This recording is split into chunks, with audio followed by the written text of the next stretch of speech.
Hello everyone, welcome to my channel. तो आज का हमारा टॉपिक है एक्सरसाइज 12.1 का क्वेश्चन नंबर सेकंड के भी 2 पार्ट हैं आपके, फर्स्ट एंड सेकंड। जो आपका फर्स्ट पार्ट है उसका है identify the term and their factor in the following expression. Question है show the term and factor by tree diagrams. Tree diagram बनाना है आपने और उसमें शो करना है टर्म्स एंड फैक्टर को। ठीक है, तो आपके पास टर्म्स दी हुई होती हैं, उससे मिल करके एक एक्सप्रेशन बनती है। देखो, अब जैसे मैंने आपके फर्स्ट पार्ट पे लिखा हुआ है x-3, तो इसमें क्या है, इसमें 2 टर्म्स हैं और 2 टर्म्स से मिलकर एक एक्सप्रेशन बनी हुई है। ठीक है, तो सबसे पहले मैंने लिखा हुआ है x-3, तो हम इसे सॉल्व करेंगे x-3 को। तो x-3 में कौन कौन सी टर्म है? x-3 हम इस तरह से लिखेंगे x-3। सबसे पहले x टर्म है और सेकंड कौन सी है? -3। प्लस होगा तो लिखने की जरूरत नहीं है, बट माइनस है तो लिखना पड़ेगा। आप कैसे लिखेंगे? x and -3, ये आपकी 2 टर्म्स थी, इनको मिलकर के आपकी एक्सप्रेशन बनी है। ठीक है, अब आपने इसके फैक्टर लिखने हैं। आप फैक्टर किस तरह से लिखते हैं? फैक्टर x को आप किस तरह से लिखोगे? x का आपने इसको बिल्कुल छोटा x किस किस से मिलकर बना हुआ है? x को आपने 1 से मल्टीप्लाई किया तो आपके पास x आ गया, बट आपको लिखने की जरूरत नहीं है 1 को, तो आप कैसे लिखोगे? x। नेक्स्ट है आपका -3 में आपने 1 से जब आपने 3 को मल्टीप्लाई किया तो आपके पास -3 आया। आपको -1 and 3 लिखना ही पड़ेगा, -1 and 3। ओके, तो आपका ये वाला क्वेश्चन, इसकी ये जो टर्म है x और -3 और इसके फैक्टर हैं x, -1 and 3। इसी तरह से नेक्स्ट क्वेश्चन है 1 + x + x²। सबसे पहले इसकी टर्म कौन कौन सी है? इसकी टर्म है 1। सबसे पहले ये कितने टर्म्स को मिलकर बने हुए हैं? 3 टर्म से मिलकर। ठीक है, तो आप कैसे लिखोगे? 1 और सेकेंड है आपके पास x और नेक्स्ट है आपके पास x²। तो देखो, ये आ गई आपकी टर्म। अब आप इसका फैक्टर करोगे। फैक्टर 1 का 1 ही रहेगा और x को अगर आपने 1 से मल्टीप्लाई किया तो आपके पास x आएगा। 1 को लिखने की जरूरत नहीं है, तो इस तरह से लिख लेंगे x और उसके बाद x² मीन्स 2x को जब आपने मल्टीप्लाई किया तो आपके पास x आया। उसके आप कैसे लिखोगे? x and x, 2x को जब आपने मल्टीप्लाई किया तो आपके पास x² आया। ठीक है, तो ये ऊपर वाला 1x x² आपके टर्म है और 1x and x आपके पास फैक्टर है। इसी तरह से नेक्स्ट है y - y³। y - y³ में आपकी टर्म क्या है? आपकी टर्म है y एंड नेक्स्ट है आपके पास y³। क्या हम y³ को सिंगल लिख सकते हैं? नहीं, क्योंकि बीच में कौन सा साइन है? माइनस का है, तो माइनस का साइन हमें लिखना ही पड़ेगा प्लस में। प्लस लिखने की जरूरत नहीं होती है, बट माइनस लिखना बहुत जरूरी होता है। ठीक है, तो y को आपने किससे मल्टीप्लाई करना है कि आपके पास y आ जाए? आपने क्या होगी इसके फैक्टर? y। ठीक है, क्योंकि प्लस को 1 को लिखने की जरूरत नहीं है। तो यहाँ पर देखो y⁻³ मीन्स y कितनी बार आया है? 3 बार।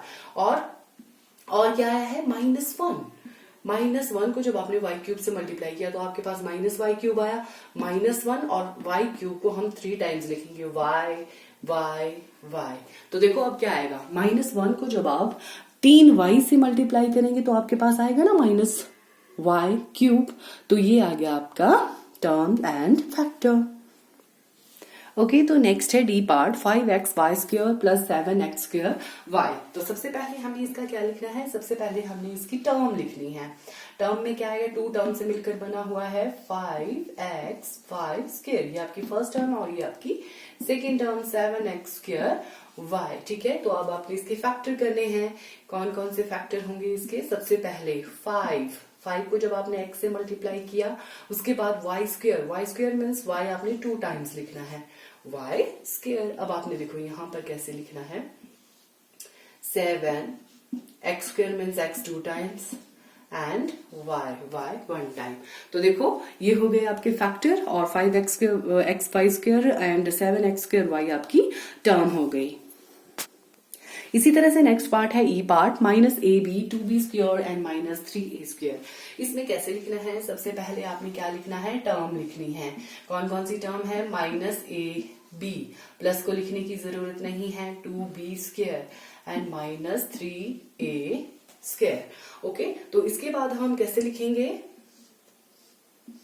-1 के साथ मल्टीप्लाई किया तो आया ना आपके पास a एंड b, -1 को जब ab से मल्टीप्लाई करेंगे तो आएगा आपके पास -ab, 2b स्क्वायर में 2 and b square b 2 times, -3a square -3 and a 2 times, इस तरह से।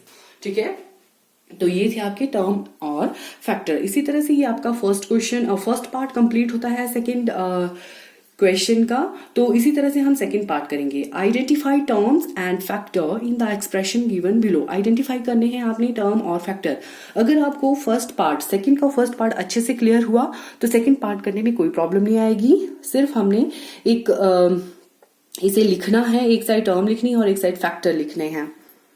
इसी तरह से मैंने सेकंड क्वेश्चन का सेकंड पार्ट यहाँ पर लिख लिया है, एक टेबल सा बनाया है, उसमें लिखा है मैंने -4x + 5 और आगे इसके term and factor find out करने हैं हमने। ठीक है, आइडेंटिफाई करने हैं इसके टर्म एंड फैक्टर। टर्म्स क्या होते हैं, जिनको मिलकर के एक एक्सप्रेशन बनती है, और फैक्टर एक छोटे छोटे जो टुकड़े करने हैं हमने, मीन्स इसके टर्म इसमें कौन सी आई, -4x एंड 5। तो हम किस तरह से लिखेंगे, -4x एंड 5। ठीक है, -4x और दूसरी टर्म 5। अब देखो हम इसे बिल्कुल फैक्टर लिखेंगे इसके, -1 एंड 4 और x, और 5 को हम 5 लिखेंगे। ठीक है, उसी तरह से आपका सेकंड पार्ट है, इसमें क्या होगा, -4x एंड नेक्स्ट क्या आया, 5y।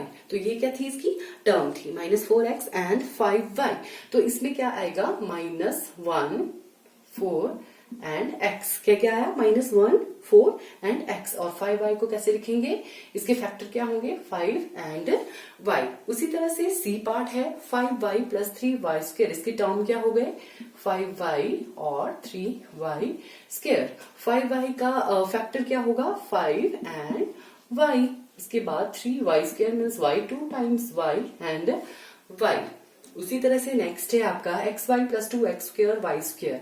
इसके टर्म्स क्या हुए, xy and 2x square y square. उसी तरह से इसके फैक्टर क्या हो गए, x and y and 2x 2 times and y 2 times. Okay, तो ये बहुत इजी है। अगर आपको फर्स्ट पार्ट बिल्कुल क्लियर हुआ है अच्छे से तो सेकंड पार्ट करने में कोई प्रॉब्लम नहीं आएगी। इसी तरह से हमारा ई पार्ट है पी क्यू एंड क्यू। यहाँ पर आपकी टर्म्स क्या आई, पी क्यू एंड क्यू। पहले टर्म लिख लू मैं यहाँ पर, इसके बाद 1.2 AB - 2.4 B एंड 3.6 A, ये आई इसकी टर्म। उसके बाद 3/4x एंड 1/4, ये आई इसकी term, and 0.1 P square and 0.2 Q square. ठीक है, तो ये मैंने इसकी टर्म लिख ली है, ये टर्म लिख ली है। अब इसके फैक्टर लिखने हैं हमने, पी क्यू के फैक्टर P एंड Q। उसके बाद Q को हम एज इट इज लिखेंगे, क्योंकि Q को 1 के साथ मल्टीप्लाई किया, उसी के बाद आपके पास Q आया। अब आपके पास 1.2 A एंड B, उसके बाद -2.4 and B and 3.6 and A। यहां पर आप -1 भी लिख सकते हैं। ठीक है, नेक्स्ट है आपका 3/4 और x, उसके बाद 1/4, 0.1 P 2 टाइम्स है तो P 2 टाइम्स लिखेंगे, 0.2 Q एंड Q। ये इसके फैक्टर और ये इसकी टर्म्स। ठीक है, नेक्स्ट जो लास्ट क्वेश्चन है उसमें है आपका 0. ये था हमारा सेकेंड क्वेश्चन 12.1 एक्सरसाइज का। अगर आपको वीडियो हेल्पफुल लगे तो वीडियो को लाइक, शेयर एंड सब्सक्राइब जरूर करें और बेल आइकन को भी जरूर दबा दें ताकि आने वाली वीडियो की नोटिफिकेशन आपको मिलती रहे। Thank you, thanks for watching.